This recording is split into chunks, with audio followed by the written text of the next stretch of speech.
Hello अस्सलाम वालेकुम। आज जो टॉपिक हम डिस्कस करने जा रहे हैं वो पॉलीगैमी से मुतल्लिक है। दूसरी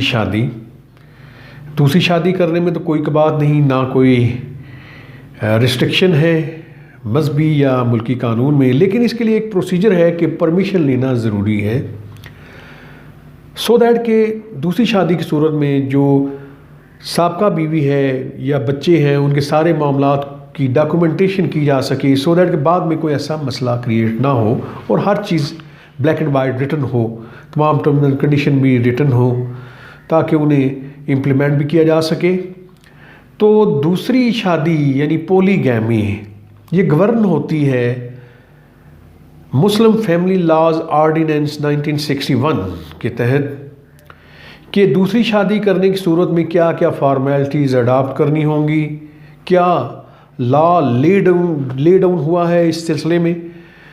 तो इसमें एक जनरली एक बात समझी जाती है कि सिर्फ जो वाइफ है, पहली बीवी है, वही परमिशन दे सकती है, लेकिन उसके साथ साथ ये भी है कि चेयरमैन आर्बिट्रेशन काउंसिल भी परमिशन दे सकता है, रिटर्न परमिशन सर्टिफिकेट जारी कर सकता है टू लो कंट्रैक्ट एनदर और सेकंड मैरिज।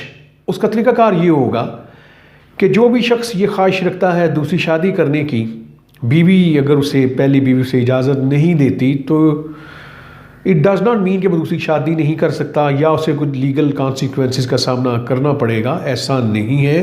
वो अप्लाई करेगा चेयरमैन आर्बिट्रेशन काउंसिल को, जो कंसर्न यूनियन काउंसिल है वहाँ पर, तो वो दूसरी वजूहात की बुनियाद पर भी दूसरी शादी की इजाज़त दे सकता है। उसके लिए ऐसा होगा कि जब भी दूसरी शादी का ख्वाहिशमंद हस्बैंड एप्लीकेशन देगा आर्बिट्रेशन काउंसिल को, तो वो दोनों फ्रीकैन को बुलाएगी, पहली बीवी या बीवियों को, तमाम मामलात वहाँ पे सेटल किए जाएंगे और फौरी तौर पे ये होगा कि डावर या डेफर्ड है या प्रॉम्प्ट है वो तो फौरी तौर पे हस्बैंड को पे करना होगा, पहली बीवी को या बीवियों को।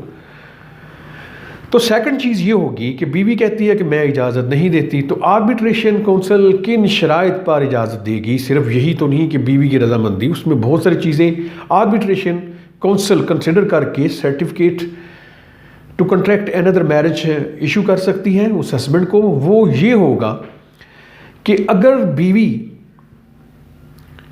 बांझ है तो अगर शोहर बच्चों के असूल के लिए दूसरी शादी करना चाहता है तो ये भी एक जेन्युइन रीज़न है, बीवी उसे रोक नहीं सकती।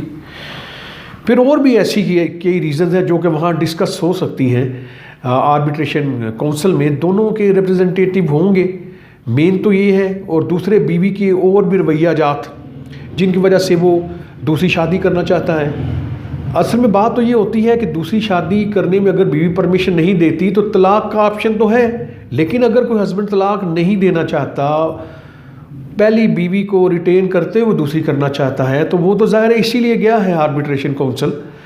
तो वो आर्बिट्रेशन ये सारी चीज़ें कंसिडर करेगी। वो वहाँ भी पहला पॉइंट ऑफ व्यू यही होगा कि मैं इस बीवी को भी रिटेन करना चाहता हूँ लेकिन मैं दूसरी शादी करना चाहता हूँ। वजूहात इसकी ये हैं, एक तो चले मैं पहले बयान कर चुका हूँ बच्चे नहीं हो रहे, या बाज़ ऐसी वजूहात भी हो सकती हैं कि हस्बैंड और मियाँ बीवी एक जगह रह नहीं पा रहे, हस्बैंड अब्रॉड चला गया है तो उनका दोबारा रीयूनियन होना मुमकिन नहीं, दोबारा मिलना उस तरह मियाँ बीवी के तौर पे रहना मुमकिन नहीं, तो ये भी एक रीज़न हो सकती है। फिर इसी तरह कि अगर बीवी अनसाउंड माइंड हो गई है या कोई ऐसी चीज़ जो कि सेनिटी में नहीं आती, तो ये रीज़न्स और ऐसी रीज़न बाज़ दूसरी ख़ानदान के रेफरेंस से मुख्तलिफ रीज़न जो कि ज़ाहिर है उनके दोनों के रिप्रेजेंटेटिव होंगे, सेटल कर लेंगे कि दोनों कि दूसरी शादी इस शख्स के लिए ज़रूरी है। तो इस सूरत में सारा केस कम्प्लीटली हियर करके चेयरमैन आर्बिट्रेशन काउंसिल एक डिसीजन देगा, सर्टिफिकेट जारी करेगा। दोनों सूरतों में या तो वो परमिशन अलाउ करेगा या वो नहीं करेगा दूसरी शादी की सर्टिफिकेट यानी इजाज़त देने में। तो उसके कॉन्सिक्वेंसेस डिफरेंट होंगे, लेकिन दूसरी शादी से रोका नहीं जा सकता। दूसरी शादी विदाउट परमिशन की जाए तो उसका पहला इम्पैक्ट तो ये होगा कि रजिस्ट्रेशन नहीं हो सकेगी, रजिस्ट्रेशन नहीं होगी और फिर ऑब्वियसली उसके कॉन्सिक्वेंसेस होंगे। बीवी कोर्ट में जा सकती है, प्राइवेट कंप्लेंट कर सकती है, जहाँ पे at the end of trial conviction की सूरत में 1 साल तक सज़ा हो सकती है, 1 लाख तक जुर्माना भी हो सकता है। तो मैं अभी दोबारा उसी टॉपिक पे आता हूँ कि ये एक नोशन, ये एक चीज़ ज़हन में बैठ गई है कि सिर्फ बीवी ही इजाज़त दे सकती है, ये दूर कर लें।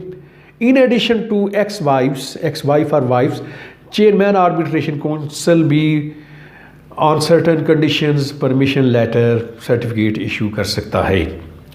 और नॉट ओनली दिस के जो भी डिसीजन होगा चेयरमैन आर्बिट्रेशन काउंसिल का, तो वो चैलेंजेबल भी है, वो डिस्ट्रिक्ट कलेक्टर के पास।